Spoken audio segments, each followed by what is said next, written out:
સચિન વિસ્તારમાં સુરત મહાનગરપાલિકા અને સ્લમ ક્લિયરન્સ બોર્ડ દ્વારા આજે જર્જરિત ઇમારતોમાં પાણી ડ્રેનેજની લાઇન કાપવાની કામગીરી દરમિયાન મહિલા ગેલેરીમાંથી પડી હતી। સુરત મહાનગરપાલિકા અને સ્લમ ક્લિયરન્સ બોર્ડ દ્વારા આજે મોટી કાર્યવાહી શરૂ કરવામાં આવી હતી।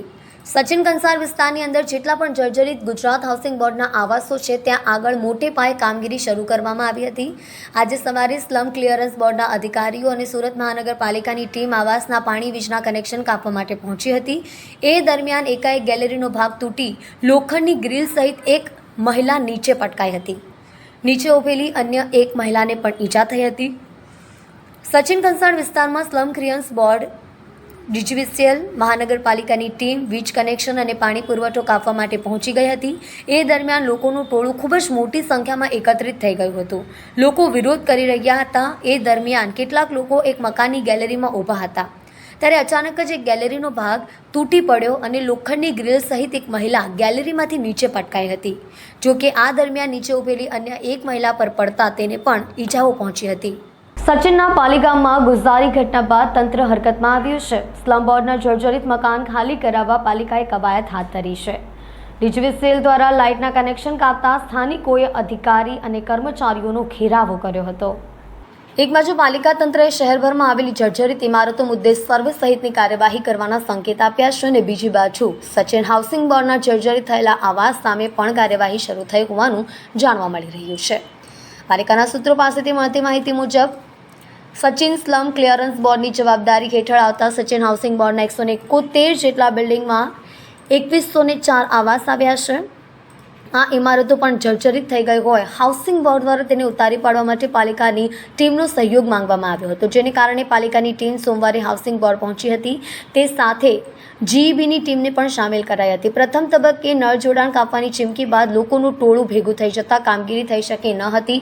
હવે હાઉસિંગ બોર્ડ દ્વારા આગોતરા આયોજન સાથે જ આવાસ ઉતારી પાડવા માટે કડક કામગીરી કરવામાં આવશે તેવું જાણવા મળ્યું છે।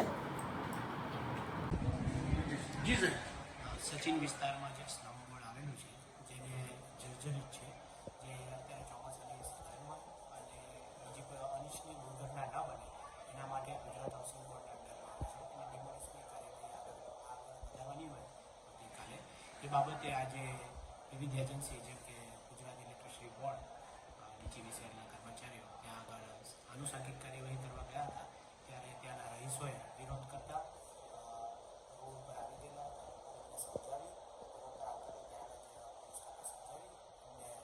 બોલાવી એમને આ હાઉસિંગ બોર્ડના પ્રાંગણમાં એક સમજની મિટિંગ કરી અને સમજ કરી છે અને ઊભી કરી ગયા છે। એ લોકોનો વિરોધ શાનો હતો? એમનો વિરોધ એ હતો કે જે આ જર્જરિત મકાન છે એ ડિમોલિશ કરવાના છે, કારણ કે એનાથી કોઈ પણ દુર્ઘટના બની શકે, તંત્રનું એ કહેવું હતું। પરંતુ એમનો વિરોધ હતો કે અમને કોઈક અમે ક્યાં જઈએ કે અમારા માટે બીજી કોઈ શું છે વ્યવસ્થા, એ બાબતે એમનો પોલીસ તરીકે એમને સમજાયા હતા, સમજી પણ ગયા હતા અને તુરંત ક્લિયર થઈ ગયું હતું। જી પણ એ લોકોનો અમુક માંગણી એવી છે કે અમને લોકોને જો ખાલી કરાવે તો સરકાર કે પ્રશાસન સુરત મહાનગરપાલિકા કોઈ પણ ખાતા સરકારી ખાતું અમને રહેવા માટે સગવડ આપે કે અમને ભાડું આપે એના માટે આપણા એ અમારા પરિવારની બહારનો પ્રશ્ન છે એટલે આપણે જે તે સંબંધિત ખાતાને વધારે યોગ્ય છે। Thank you. સુરતમાં વણ શોધાયેલા ઘરફોડ ચોરીનો ભેદ લંબાદ પોલીસે બાતમીને આધારે ઉકેલી કાઢી 27,000નો મુદ્દામાલ કબજે કરી વધુ કાર્યવાહી હાથ ધરી છે। સુરત શહેરના વિવિધ પોલીસ સ્ટેશનમાં ઘરફોડ ચોરી લૂંટના નોંધાયેલ ગુનામાં પોલીસથી બચવા નાસ્તા ફરતા આરોપીઓને શોધી કાઢવા પોલીસ કમિશનર અનુપમસિંહ ગેહલોતે લીંબાદ પોલીસ ઇન્સ્પેક્ટરને ખાસ સૂચના આપી હતી, જેથી આવા ગુનેગારોને પકડી જેલના સળિયા પાછળ ધકેલવા પોલીસે કમર કસી હતી। કમિશનરની મળેલ સૂચના બાદ લીંબાદ પોલીસ સ્ટેશનના પીઆઈના માર્ગદર્શન હેઠળ સર્વેલન્સ પીએસઆઈ તેમજ પોલીસ માણસો પેટ્રોલિંગમાં હતા। તે સમયે મળેલ બાતમીને આધારે આસિફ શેખને ઝડપી પાડી વણ શોધાયેલા ઘરફોડ ચોરીનો ભેદ ઉકેલી કાઢી સોનાના એડિંગ અને સોનાનું મંગળસૂત્ર મળી કુલ 27,000થી વધુનો મુદ્દામાલ કબજે લીધો હતો। સુરતના વેસ્તાન વિસ્તારમાં 33 વર્ષીય યુવકની તેના જ સાથી મિત્રે કરપીણ હત્યા કરી નાખતા ચકચાર મચી જવા પામી છે। ઘટનાને પગલે પોલીસ દોડતી થઈ ગઈ હતી। આડા સંબંધના કરુણ અંજામ આવતા હોવાના અનેક કિસ્સાઓ સામે આવતા હોવાથી હત્યા સુધીના બનાવ બને છે। આવો જ એક કિસ્સો ફરીથી સામે આવ્યો છે, જેમાં સુરતના વેસ્તાન વિસ્તારમાં 33 વર્ષીય યુવકની કરપીણ હત્યા કરવામાં આવી છે। મિત્રને પોતાની પત્નીનું અફેર મિત્ર સાથે હોવાની આશંકા હોવાથી તેની હત્યા કરવામાં આવી છે. યુવકના માથાના ભાગે બોધડ પદાર્થ મારી હત્યા કરવામાં આવી હતી. મિત્રએ જ મિત્રની હત્યા કરી નાખી હતી. મિત્રની પત્ની સાથે અફેર હોવાની શંકાએ મિત્રએ જ હત્યા કરી હતી. મૃતકનું નામ રાહુલ પાટીલ છે, જ્યારે હત્યારાનું નામ પ્રશાંત હોવાનું સામે આવ્યું છે. આ ઘટના બાદ પોલીસે તાત્કાલિક આરોપી મિત્રની અટકાયત કરી હતી. સમગ્ર મામલે પોલીસે વધુ તપાસ શરૂ કરી છે. ગણેશ પાટીલે કહ્યું કે તેની કોઈ મેટર હતી, વાઇફના ફ્રેન્ડની મેટર હતી. ટેક્સટાઇલ માર્કેટમાં ફોલ્ડિંગનું કામ કરતો હતો. તેની પત્ની ગર્ભવતી છે. હાલ કોઈ સંતાન નથી. તેની હત્યા બાદ અમારી એક જ માંગ છે કે પરિવારને ન્યાય મળવો જોઈએ. ગર્ભવતી પત્નીનો શું વાંક હતો? आपका नाम? गणेश दिलीप पाटिल। वो भाई का क्या नाम था और कैसे उसको किसने मारा? राहुल दिलीप पाटिल, किसने मारा उसको और कब मारा? उसके फ्रेंड प्रशांत ने। कुछ कारण और कोई मैटर था उनका, वो उसका फ्रेंड था, उसकी वाइफ का उसका वो प्रशांत का कोई मैटर था। ये क्या करता था गणेश? ये अपने टेक्सटाइल मार्केट में, रघुकुल मार्केट है ना, वहाँ पे फोल्डिंग का काम करता था, मार्केट दुकान में।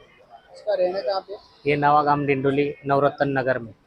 उसकी शादी हो गई और इसके बच्चे उसको अभी उसकी वाइफ प्रेग्नेंट है, बच्चे नहीं है अभी।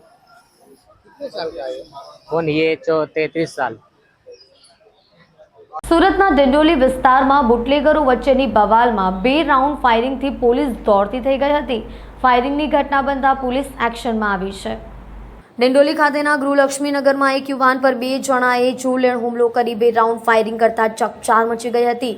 દિંડોલીમાં આવેલા ગૃહલક્ષ્મીનગરમાં રહેતો ઈશ્વર અશોક ગોસ્વામી નવાગામ બિલિયાનગરમાં હિંગળાજ સાડી નામથી દુકાન ચલાવે છે. તે પ્રવીણ ઉર્ફે આબા સાથે દારૂનો ધંધો કરતો હોવાનું પણ કહેવાય છે.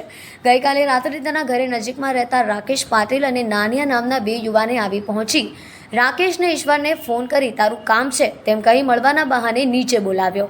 ત્યારબાદ રાકેશે તેના સાગરીત નાનિયા સાથે મળી ઈશ્વર પર ઘાતકી હુમલો કર્યો.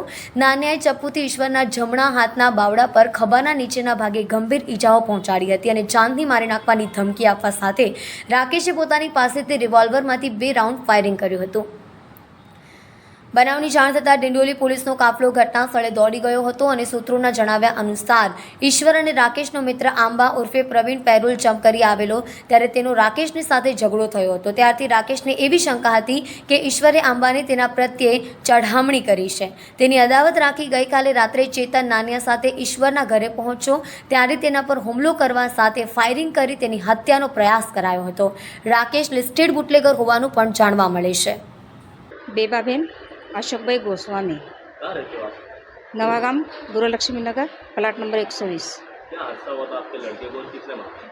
मेरा लड़का दुकान चलाता है साड़ी की, तो साड़ी की दुकान पे था और राकेश का फ़ोन आया, बोले ओखार पे आ जा। फिर उसको बुलाया ओखार पे, तो बोला कि मेरे साथ में दारू पी। पहला उसका केस चालू था फायरिंग का, 3 फायरिंग किया था. जब हम लोग ने पटा दिया, 2 महीना हुआ पटाने के लिए, ज़्यादा दिन नहीं हुआ. जब से उसने हमला किया उसके ऊपर, हम केस किया पर पुलिस वालों ने नहीं सुना. पुलिस वाले बोलते हैं कि नहीं, हम उतना ही केस लिखेंगे, हमारा जितना लिखना है उतना. ये राकेश क्या करता है? राकेश दारू का अड्डा चलाता है, कहाँ पर चला है? वो गृहलक्ष्मी नगर में. मोहल्ले में कैसा रिस्पॉन्स है? मोहल्ले में तो वो सभी को मारता भी है, पर सब लोग डर जाते हैं उसको. पुलिस ने आपको क्या बोला? पुलिस ने बोला कि नहीं हम केस किया है, अभी तो वो आए उसको पकड़ेंगे हम लोग, पर अभी तक नहीं पकड़ा उसको. अभी राकेश कहाँ घूम रहा है? अभी वो मोहल्ले में ही घूम रहा हो. क्या धमकी देता है? क्या आपको क्या बोलता है? मैं हमको धमकी देता है कि तुम हम मेरे ऊपर केस करेंगे तो हम तुमको मार डालेंगे. लड़के को धमकी देता है.